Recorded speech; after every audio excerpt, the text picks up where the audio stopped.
Hi, everyone, and happy Friday. Welcome to the Wall Street Blockchain Alliance's Crypto Roundup for April 17th, 2026. Ron Quaranta here with my amazing friends and co-hosts, David Brill and Josh Klayman. Before we begin, for the audience, everyone, thank you so much for joining us on LinkedIn Live, on YouTube, on X. Obviously, everything we're talking about are really our own personal opinions, not necessarily the opinions of our firms. We are not giving anything like advice, legal, investment, or otherwise. Josh's Gulfstream just landed. David is in New York. David, Josh, it's good to see you both. How have you been? Great. How about you, Ron? I am doing well, although it's interesting to see it's not 93 degrees. And Josh, as you both know, I'm not a fan of New York City and 90-plus degree heat, but we got to lead off. I spent yesterday, Josh, talking with David. Actually, you were supposed to intro us. I'm sorry, Josh. You want to take it away? Sure. No worries. So, guys, I hear that you were at Brown Rudnick's great event and that you did a fireside chat. And I know just from our private text that, Ron, you appear to have asked a really scintillating crystal ball question, and David Brill had a stunning answer. Would you guys like to share it with us? How's that? I'll start. First of all, shout out to Brown Rudnick. We were sponsors with them of that wonderful event, year 4. David, I think. Shout out to Bob Stark. Shout out to Stephen Pally and the team there. Really, really great conversation. So, Josh, I sat front row in the International Hotel to watch a fireside chat between David and 2 thought leaders.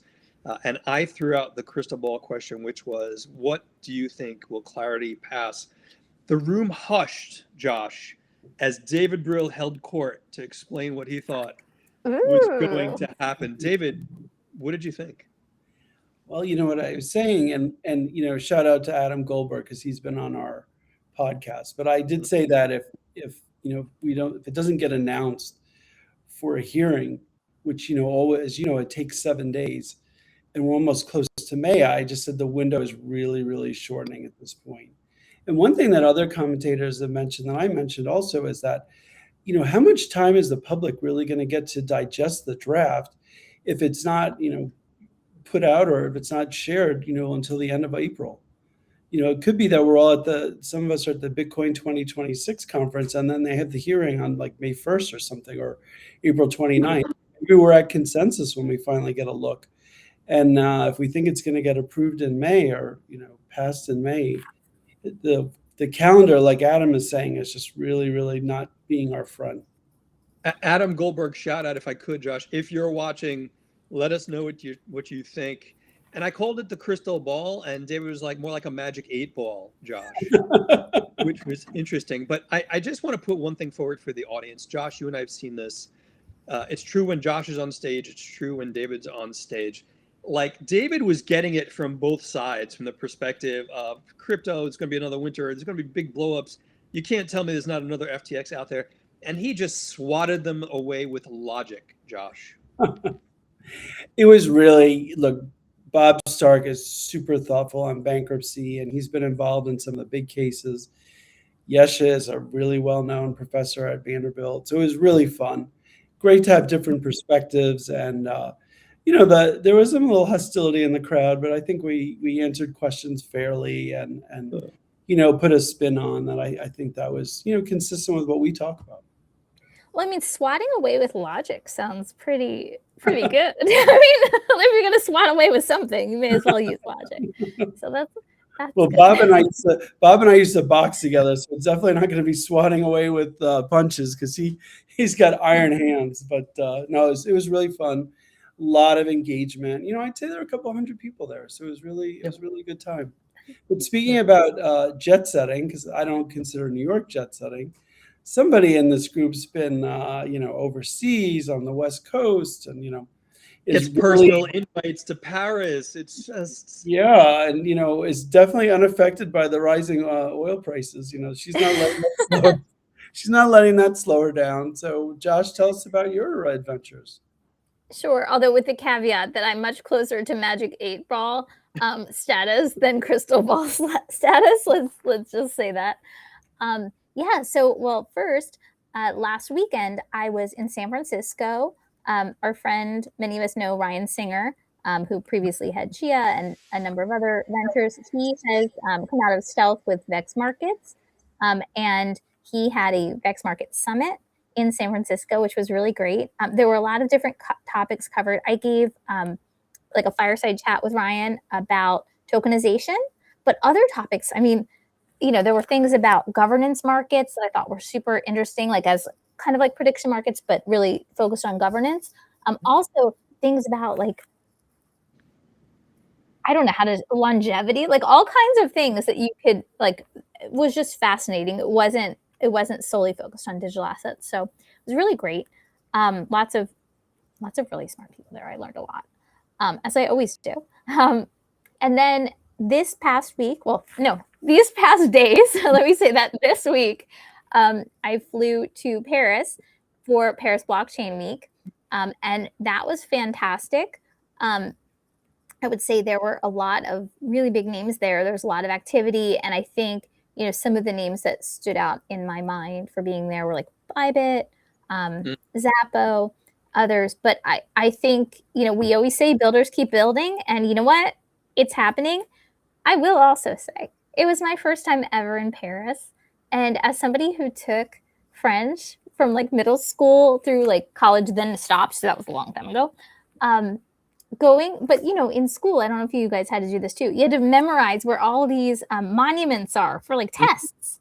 So as I was in the Uber going down the street, and I was like, oh, like not even like about the monuments themselves, but seeing them on signs, like even like things like Ile de la Cité, which like whatever, it just happened to be in the list of things that we had to memorize where everything was. So it was really great. But it was held in the Carousel du Louvre, the Paris Blockchain Week.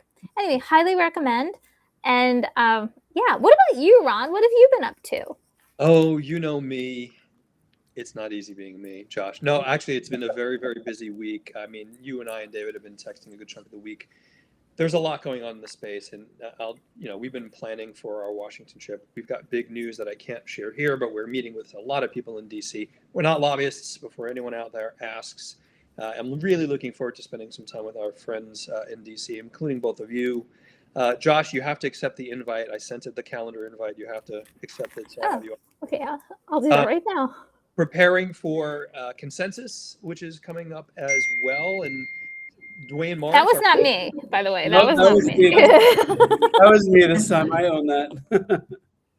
Preparing to join our friends at Consensus.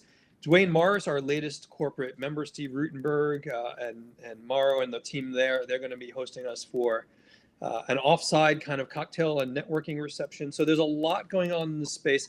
Josh, can I go back to one thing? Can I talk about David on stage again for a minute? You can go back to anything, of course. David walks off stage, and I look at the prices, and Bitcoin starts rising. And as of this morning, we've got the geopolitical stuff to talk about. But this is my hypothesis. There is a contingent in the Bitcoin world that listens to David Brill, and when he says something, they act on it. He got off stage, and Bitcoin started rising. We're at 78,000 now. So I plan to prove this thesis correct, David. But yeah, Josh, a lot of what I've really been focused on is we've got so many working groups. We're announcing 2 new working groups coming up. And across all of those working groups, the question keeps coming up. What are the markets doing, and how is it impacting the vertical we're looking at? David, I'd love if we could to pivot a little bit to the geopolitics of it. I know the three of us avoid talking political party affiliation items, but there's been a lot of news, and I guess my curiosity is, is there a resistance level we should be looking out for given some of the news? Yeah, I want to answer that. I did want to ask Josh one question.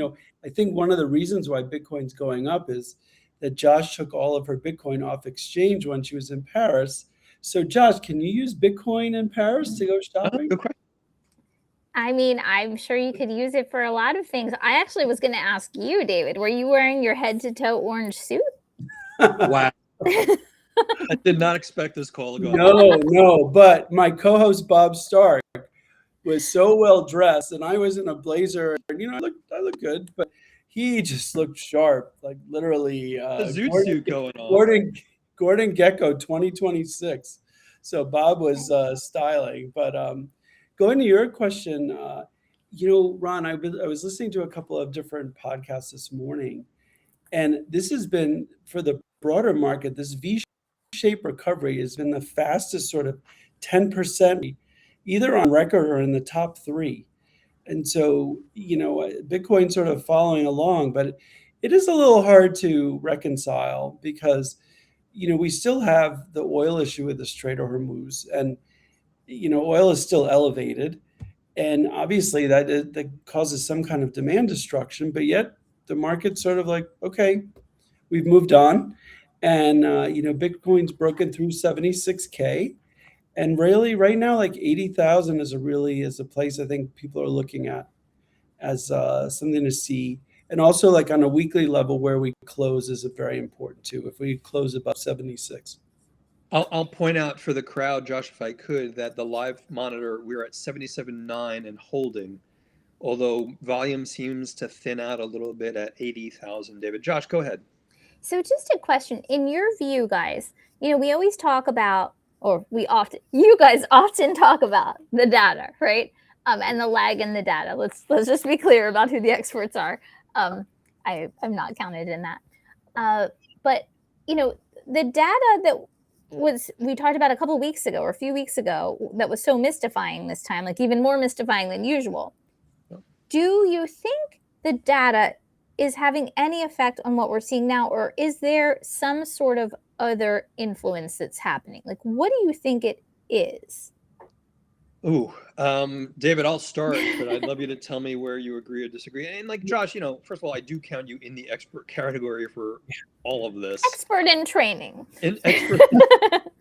It's when we look at the broad scope of crypto in the marketplace, it's not a standalone, isolated ecosystem. So when we talk about geopolitics, when we talk about macroeconomics, it really all plays into how markets are evolving, how they're moving, including the crypto markets. And Josh, you're alluding to some of the economic data that David and I bash on all the time because it's not the data, it's the revisions. But I think so much of the marketplace has gotten used to that fact, Josh, of it's not just the data, it's the revisions, that they're more comfortable planning for it. And I also think there's a forward-looking component to all of this. And I was thinking about this question without warning. So thank you, Josh. You read my mind earlier today. Now, jobless claims, I think it was yesterday, jobless claims came in at 207. David, I think they were supposed to be 215 or 220, depending on estimates. But I started looking at some of the futures data as well. Like December futures for oil are below 75. Yeah. So that's telling me there are components of the economy that are looking at what's happening in the world and saying, geopolitical conflict, Strait of Hormuz, this is really bad. Oil's over 95, but they're saying there's a peak over this that we can look at. Jobless data seems to point that the economy is not collapsing. Corporate earnings, David, are really sort of holding their own in a world where people are saying AI is going to fire everybody. I think the message is not as ugly as people think, and I think markets are responding to that. I do think that the layoffs are continuing, maybe a little more stealthily. I think because some of the big companies got some significant blowback. I think Block got a lot of blowback after that, their big layoff. And then, Oracle got some blowback for their large layoff. So I think they are still going on more stealthily. But, I guess my question is, gas prices are up significantly.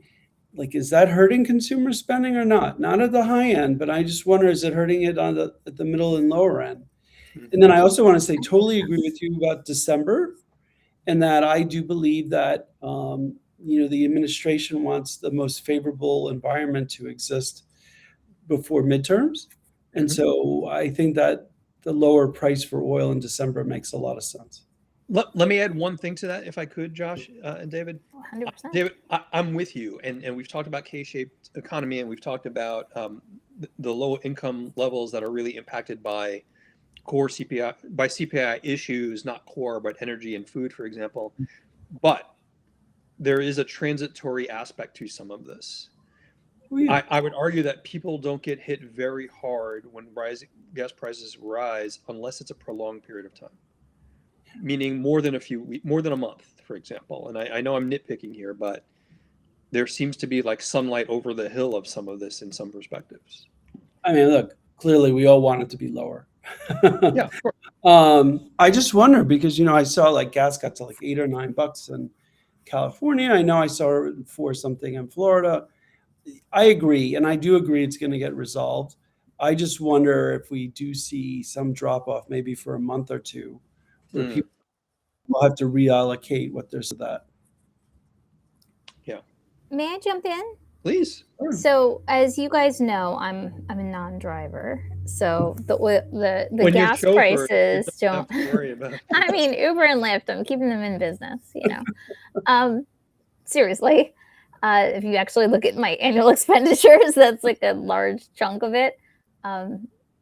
So, though, one thing that I think is moving the needle for people 100%, at least in the state in which I live, New Jersey, and I know you're also in New Jersey, is electricity and gas prices, like the utilities have gone insane. And I see it all across social media, like for like, how you have your town or the local towns and it's like, what's up in so-and-so place. But I even see it in my own bill. Like the delivery charge is crazy. And then you see your actual utilization. And at least from what I've seen and other people that I've talked to, it's like a fraction of the actual delivery charge. So I know like the governor is trying to do whatever she can, I suppose. But, with data centers and other sorts of things, I think that is something that is very much eating into people spending, because it might not be as transparent to people, but some of these increases could very well be like doubling what someone's mortgage would be, but just in utilities. It's tough because, and I make this joke because it's the only way for me to rationalize it. When the gas bills were coming in over the winter, my wife would be like, "Let's raise the heat," and I'm like, I became my father, David. I'm like, "No, wear a sweater. We don't need to raise the heat." Me too. I have to, like icicles. I have to say, the electric bills in Florida are really reasonable. He's killing me. He's doing it again, Josh. He's they're doing it. really reasonable. That AC's pumping all year long, and it's really reasonable. So I got to say. But look, I think there are a lot of taxes too that they're, like you said, the delivery fees and the taxes. And I read somewhere that California is like $4 worth of taxes in gasoline or something like that. So I could see that being prohibitive. I mean, I'm gonna go political, not political party on this, but I'm gonna go consequences on this, David. The Journal had a great article about this, which might have been an op-ed. So anyone who's like not fans of Journal, forgive me. But it was very much tied to the idea that California, because of their green initiatives, cut off pipelines and cut off some refinery work, and now they're stuck importing oil. And they're stuck importing oil, but some of them can't dock or do the unloading in California, so they have to come from the Gulf of Mexico. I'm probably screwing that up, so forgive me, but there are reasons California gas and oil are as expensive as they are, not directly tied to the fact that oil is $90 a barrel. No, I agree. I'm totally with you, Ron. And I'll try and not stay political. I'll try and, not be political, but I didn't mean to lure you into that. I apologize. No. I just think California is going to face a reckoning at some point. Yeah. Ryan Soriano, shout out. Thanks for watching. In the UK, we pay an average of £250 for our electricity bills. Happens for years. I'm just going to move to the UK. No, that's a lot. £250 on average. Oh, for electricity bills. I think for a month, I think he's saying. Yeah. My gas bill was double that, but that was a cold winter. Okay. Yeah, my gas and electric have been Thank you. Crazy. Yeah, so that actually does sound like a bargain relative to what I've been I saw that. I'm ready to relocate.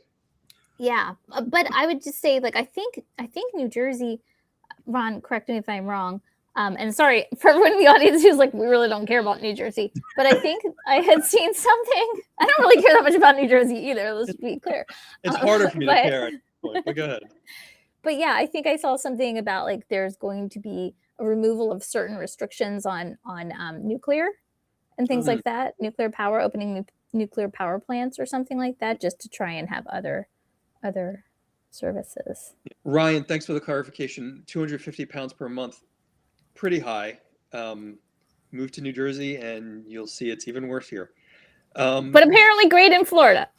Yes. So- He's got to stop throwing Florida at us, Josh. It's starting to really kill me. Florida, Michigan. We've got high-speed rail. All right. Thanks, David. It's really nice, Ron. You can take it sometime. I'd love Florida if it weren't so damn hot most of the time. You know, Guys- yeah. Go. Sorry. Go No. Go on about Florida.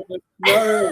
Go on about Florida again, David. Well, no, I was going to make a joke that I wish the altcoins were hot because that's one part of the market that is just, feeling very unloved right now. So that's something that was on my mind because Bitcoin's had a nice run.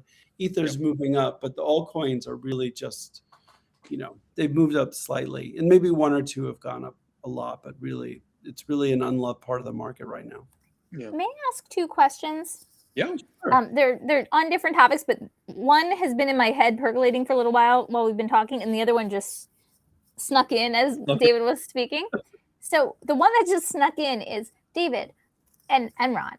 Did we see any kind of a bump in price of altcoins following the SEC's March guidance that specified, digital commodities and actually named 15 digital assets? Was there at that point any kind of an increase? And if so, did that stick around? Did it dissipate? Like what are we seeing? It definitely dissipated. I'd have to go back and look. I think obviously regulatory clarity for those tokens is great. I think, the guidance is also really helpful, the interpretive guidance. So I think in a normal market, they would have bumped meaningfully. But in this market right now, they really on a small level. So I would say if they did get a bounce, it retraced. And we're slowly getting a little, bounce in altcoins right now, but not anything near where Bitcoin is or Ethereum. And I know Ron is still 90% away from his dollar target for Doge. I don't know that I'm being unreasonable wanting Doge at $1. I just, a man can dream, David. Yeah, absolutely. We're here to support you. Dream on, Ron. We're here to support you 100%. By the way, David, I want to point out, Josh started this with, David, I have a question for you and Ron. Because I was, because he had just talked about all. Okay, Ron, I have a question for you and David. May I ask the other question? Is it okay? Yes, but I just want to address sure. David's altcoin conversation real quickly. David, I'm with you, and it did retrench. It's interesting that altcoin indices are still at 37, like below 50, pointing to Bitcoin.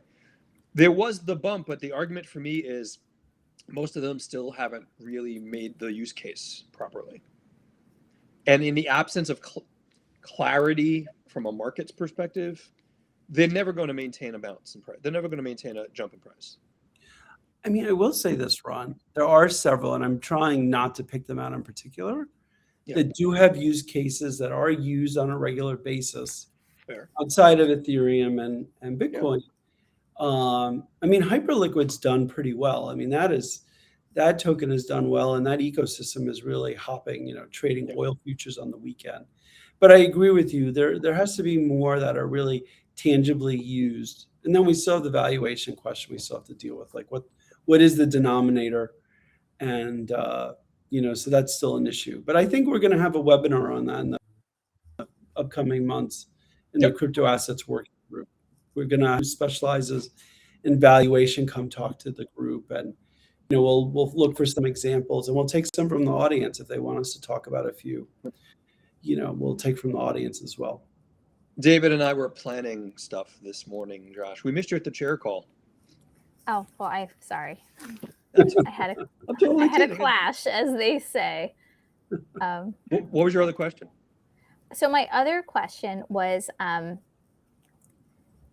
thank you, Ron, for throwing me off. I'm just kidding. Okay, my question is for Ron and David, which is, you guys kind of looped back to this, about clarity. So when you asked David about clarity on stage, Ron, and I guess from what I gathered from earlier in this in our session today, there was a question about that David had mentioned about like how much time would the public have to sit and digest a bill if it were presented in May. And one question I have, I guess, for both of you is, to what extent, after all of this, because we've seen clarity coming now for years, right? Clarity has been like the mirage in the desert or whatever that we're all walking towards with the hopes that it will actually be there when we get there. With all respect, I'm just being silly right now. I know people have been working on it super hard for years. But I guess what I'm saying is, in the event that we do get it, do you feel that, or do you think that the public really will need that much time to digest it? And or, I mean, take away the and or. I mean, we've seen so much pre-negotiating back and forth by relevant parties and relevant market participants about this. Do we think at this point that it's going to come out in a way that if the various parties have signaled their agreement to it in the back end, which I imagine would have to happen before it actually, makes it all the way out? Yeah. Do you think that, so we'll have the bank lobby covered, we'll have crypto folks having weighed in. Do you think that the rest of the public is going to be weighing in that much, or that would stop it? I mean, David, I'd love your thoughts on this. And Josh, it's a really good question, because I doubt my great aunt is going to be reviewing the final draft of the Clarity bill. Weirdos like the three of us will be reviewing it. Adam Goldberg and half of the WSBA membership, I'm sure. Dina, so many others will be reviewing it. I think what people will be on the lookout for is how off target it is on some of the expectations that they're hoping for in Clarity. Meaning, how off are we on yield? Is it so bad a solution for yield that everything that's been built and all of the conversations within the frameworks of things SEC and CFTC have put forward are off? I think that's what they're looking for, the big major sticking points. Everything else is devil in the details. I'm going to add on. Go ahead, Josh. Oh, I was just going to jump in for a second. Oh, thank you, Ryan. Bye, Ryan. Come back. Good luck on your meeting with investors. So, yeah, I guess what I'm wondering, though, on that point, and then, David, I'd love to hear your thoughts, too, on this, and also what you were about to say, is the yield point. I mean, at this point, yield has been exhaustively, covered. I mean, do you think that it's likely that something would come to the point of being able to potentially be passed writ large if people hadn't, with very strong views either way about yield, if some kind of compromise hadn't been reached? So I mean, I got to imagine a compromise had to be reached. I just don't know what it is. Yeah. David, go ahead. I cut you off, buddy. No, it's okay. Also, we still don't know what's the final language in there about DeFi. And I think a lot of people care about that. So when we were talking about the crowd, I was really alluding to sort of our, core group in the industry who will want to see, what regulations are out there about DeFi. Also, we have to make sure that things don't get put in there that may, haven't been seen the light of day, that come as surprises to people. We don't want to see some draconian AML KYC language in there. So I just think, I hate saying the devil's in the details, but truly the devil's in the details. And look, I think a bill as important as this needs the light of day for a little while for the rest of us, to really get to see and analyze.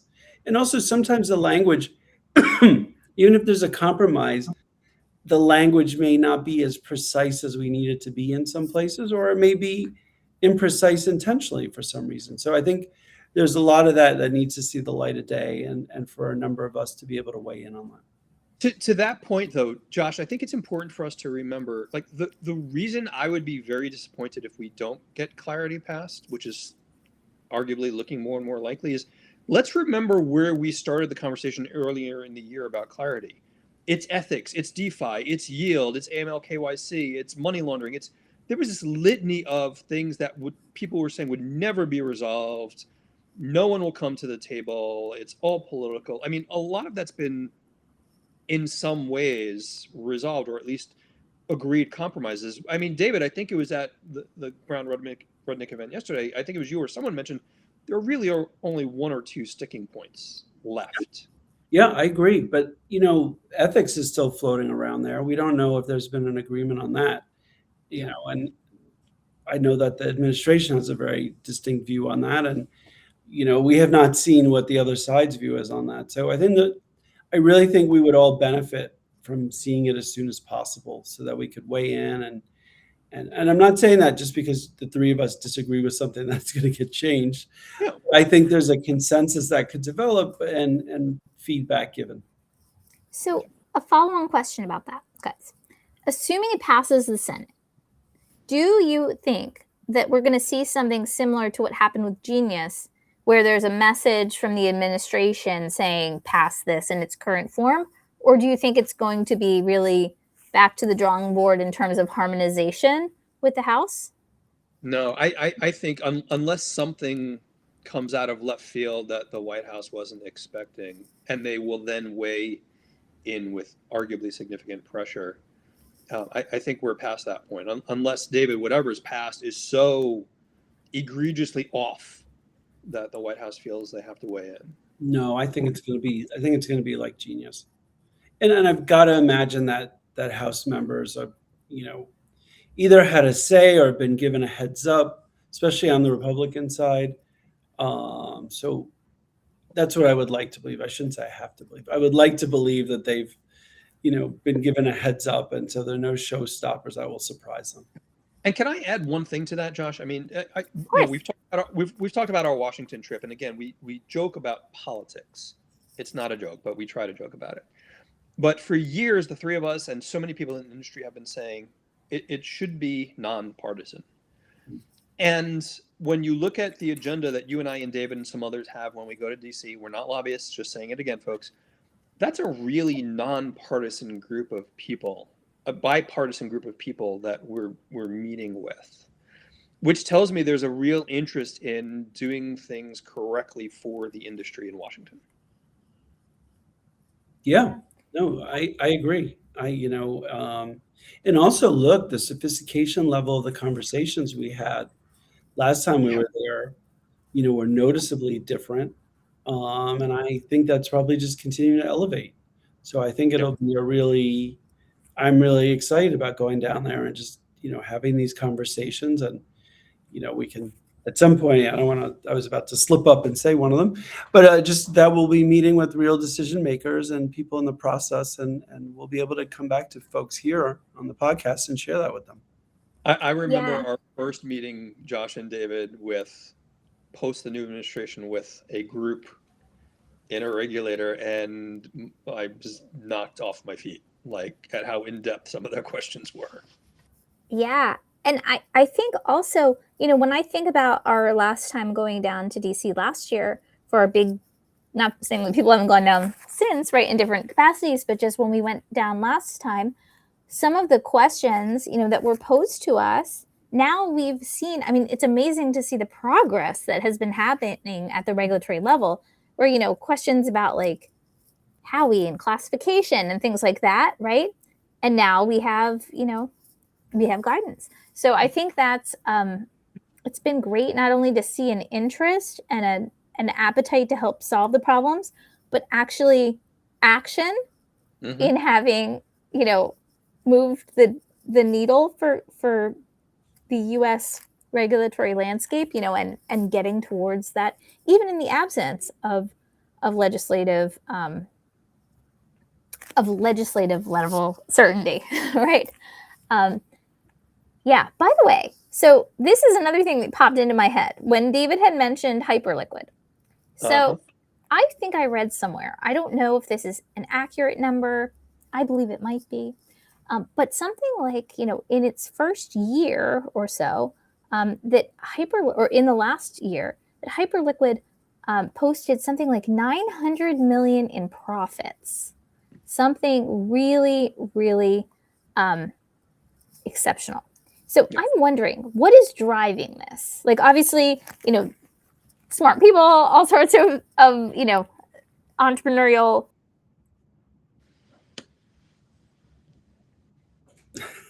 I think we lost Josh. We lost We lost audio, Josh. Maybe she doesn't hear us. Yeah, we lost. We lost your audio, Josh. I'm sure you're saying really intelligent things, and we totally lost it. But David, I'm going to give that to. Oh, you're back now. Of course, now she's back. No. David, I need you to weigh in because I haven't dove into as hyperliquid as deeply as I want to, but I've seen some of the numbers that Josh is talking about. What are your perspectives? I mean, look, it's become the go-to place to be trading oil futures and different commodity futures on the weekend. And so there's just massive amounts of volume on there. I mean, I'm not obviously, trading on there, but I'm just watching and observing, and it's really interesting how that's, come about. But kudos to them for creating a scalable market and, enabling that. David, just for the audience real quickly, Josh is popping out and popping back in somewhere. So hopefully. I actually have to go in a minute or two to head to the airport myself. But what do you have on tap this weekend, Ron? What are you going to be focused on? So I am going to be focused on the upcoming launch. Josh, can you hear us? This is terrible. She can't hear us. I'm going to be focusing on the launch of our 2 new working groups. We will announce that next week. I can't even tell David Brill yet. But I think you'll be impressed, David. Obviously, planning our Washington trip. Consensus is coming up. We've got our DC trip. So there's a lot going on in the space. And I'm actually going to be diving a little bit into something I should have read earlier in the week, David and Josh, which was SEC commentary on, I'm paraphrasing, on front-end developers in the crypto space. And I really want to understand what that means for business models going forward. And hopefully having a nice lunch with my wife somewhere along the way. David, Josh, can you hear us? Nope. David, what about you? I'm going to be playing around with OpenClaw a little bit this weekend as I come back to Florida, and seeing what I can connect and do with it. I'm really kind of looking forward to that. And then I also want to look into Perplexity, so I'm going to try and find some time to do that, and also enjoy a little bit of the Florida sun. So a little work, a little play. Yep, Perplexity is the one AI platform, David, I have not used, so I'd be interested in your feedback. I will wish everyone a great week and weekend. For Josh, I don't know if she can hear us. For some reason, her supercomputer is no longer paying attention to us. Josh, I don't know. Not if you can hear us, Josh. Nope. No. All right. We're going to get going, everyone. David, safe travels, buddy. Looking forward to chatting with you again. Josh, have a great weekend. For everyone in the audience, thank you so much for joining us. If you've got additional questions for David or Josh or I, they've got Starlink on the private jets. Email us info@wsba.co. We'll take it from there. Have a great weekend, everyone. Thank you so much for joining us. Take care. Bye. Bye-bye.